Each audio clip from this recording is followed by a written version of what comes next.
Hello सबैजनालाई नमस्ते। आज चाहिँ म धेरै दिनपछि ब्लग बनाउन गइरहेको छु।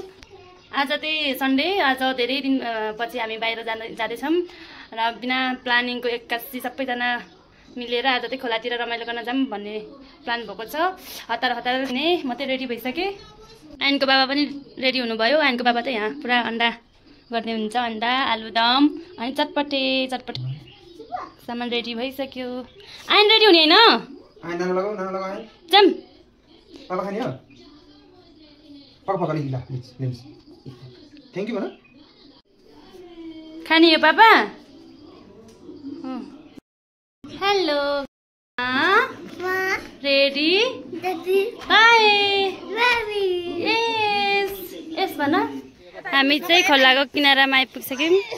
दाइहरू चाहिँ चुलो बनाउन लानुभएको छ। मेरो आइन्टी नुनु गरेछ मस्तीले। ओके खाने हो या भिडियो बनिसक्यो।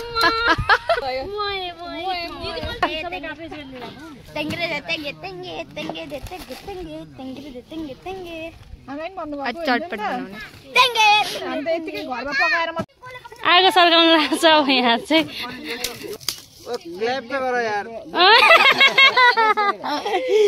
के खाने भन्दै सुरुको भइसक्यो।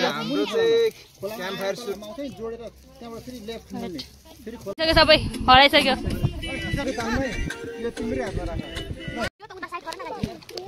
कसले बनाउनु ब्रेड? माझीले हो? अच्छा माझीले सेलरोटी रोटी उठ्यो। के खाने सानो? ओके सबै थोक चढाउनु पर्छ। भाइ आइपुग्नु भाइ बल्ल। र अब हाम्रो सुरु अब यो पालिको पिकनिक यस्तै भयो। अब अस्ति दीपावलीको पैसा यसो बचेको थियो त्यो पनि बिर्सेर बिचारा बिर्सेर हैन। यता हाम्रो फेरि डाइरेक्ट टोली यता बच्चा टोली यता पानी छ।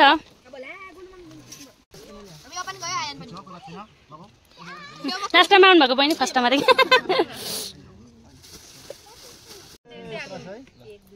मेरो आइन हेरे हेरे गरे होइन के सानो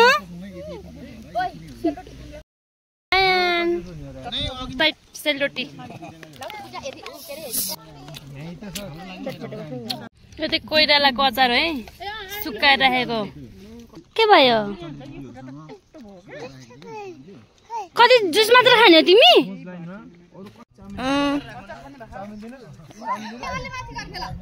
बाबुहरू चाहिँ पुरा पौडी खेले लुत्रुके भएको यिनीहरू।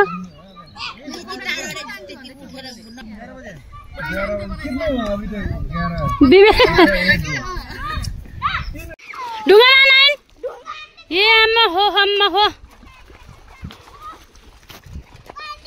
पानी पानी फिस छैन फिस खै ये किन मजा नभएछ? मजा होइन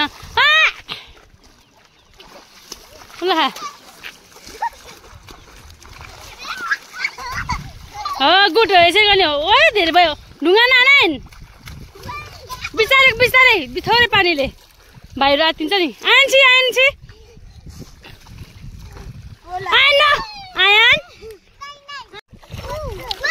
फिस छोरा फिस पायो। फिस पायो फिस फिसै हाम्रो त पिकनिक सकियो। अब हामी घर फर्किनु लागेको। दिदी पुरा क्रिम लाउनु भएको छ। भन्दैनन्।